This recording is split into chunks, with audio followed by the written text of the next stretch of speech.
Madam President. The senior senator from Connecticut. Thank you, Madam President. I ask that the quorum call be lifted. We are not in a quorum call. Thank you, Madam President. As all of us know, and the nation today commemorates, 23 years ago, we experienced the unthinkable. Our nation went through unspeakable, massive terrorist attack on our own soil for the first time in our history. The attacks on September 11th reshaped the world as we know it even today and changed our country to its core. Nearly 3,000 innocent lives were lost and countless more were forever impacted as families and loved ones carry their memory. Thousands survived the attacks, but they were forever changed as well, physically, emotionally, and in many other ways. No matter how many years go by, the survivors and victims of the September 11th attacks and their families will always be in our hearts, and many of them live in Connecticut, and we remember them and their loved ones today. As all of us know, this unimaginable loss shook our nation to its core, and now, more than 2 decades later, we remain committed to honor the survivors and the fallen.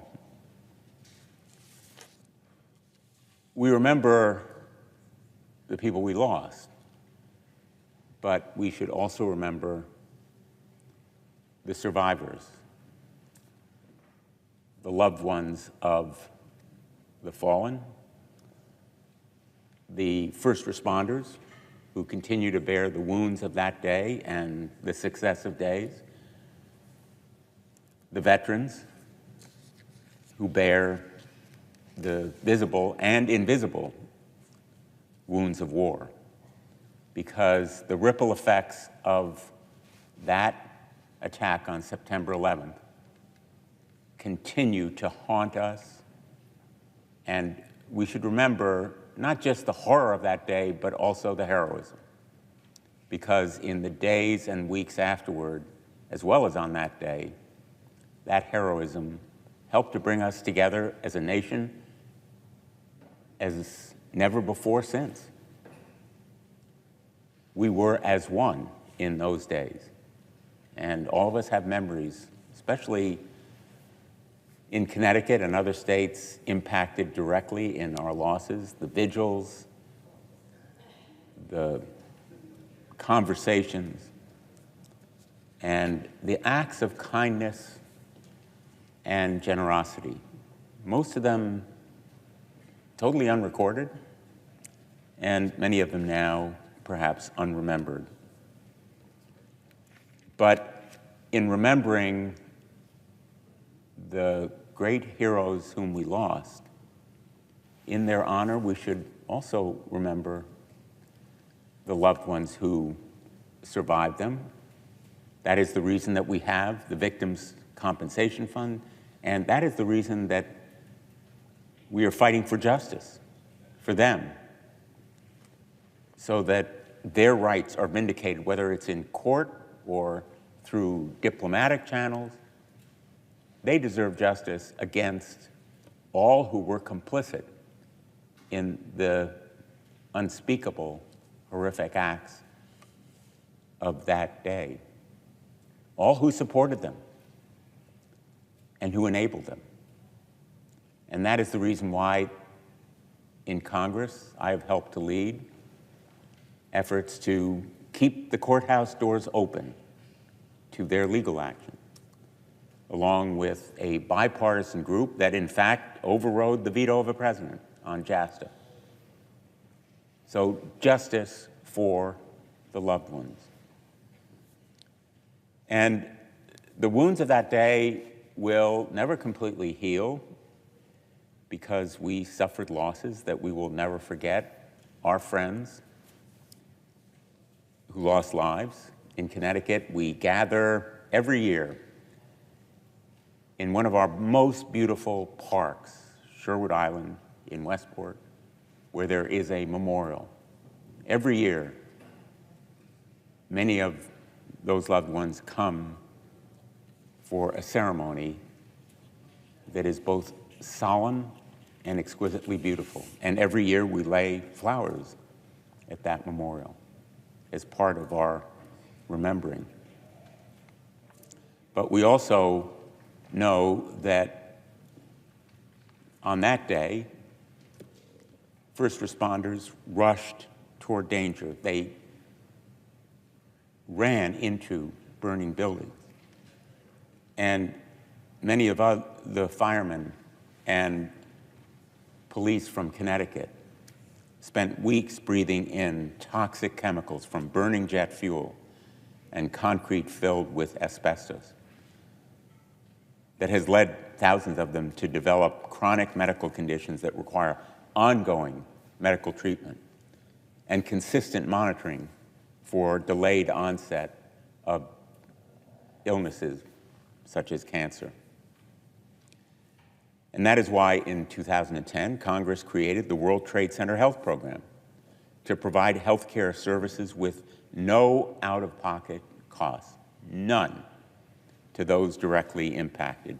This program treats first responders and survivors for many chronic illnesses and respiratory diseases, including asthma, sinusitis, obstructive pulmonary disease, other kinds of health issues directly associated with the 9/11 attacks that continue to grow and evolve. Over the years, there have been efforts to cut funding for this crucial program.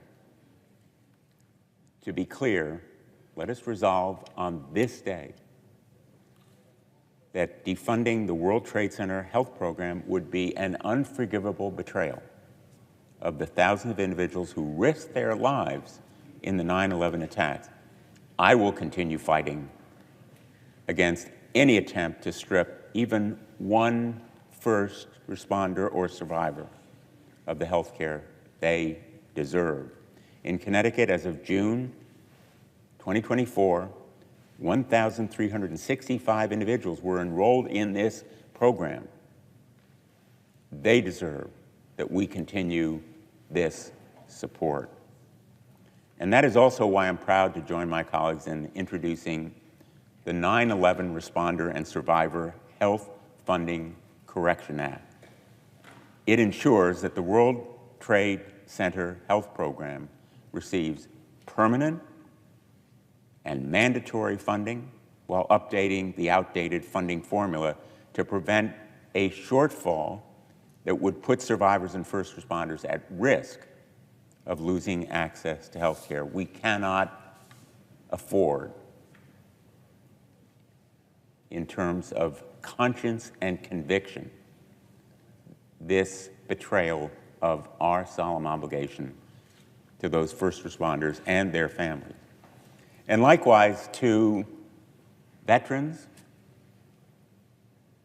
thousands of them who now bear the invisible wounds of war, from PTS to the cancer or hypertension or other kinds of medical conditions resulting from their exposure to the poisons and toxic chemicals in burn pits and elsewhere during their fight for our nation in Iraq and Afghanistan.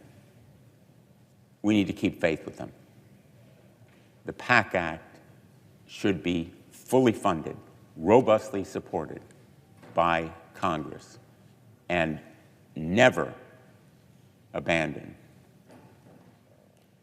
I will continue to fight to support the PAC Act, but also to support outreach so that more veterans are aware of these benefits and the care that is offered by the Veterans Administration, the screening that can help save them from diseases that will be less severe if they are stopped earlier. Again, cancer is one of the great enemies. So we vow again today never forget. Those two words are probably repeated on this day, year after year, more often than any other time. Never forget. But never forgetting is more than just words.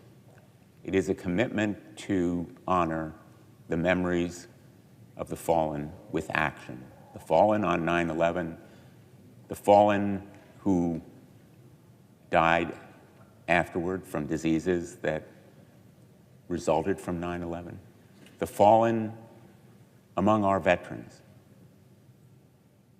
who gave their lives or now suffer medical conditions resulting from their service. We will never forget, in action as well as in words, in deed as well as in rhetoric. That has to be the promise that we keep today. Thank you, Madam President. I yield the floor.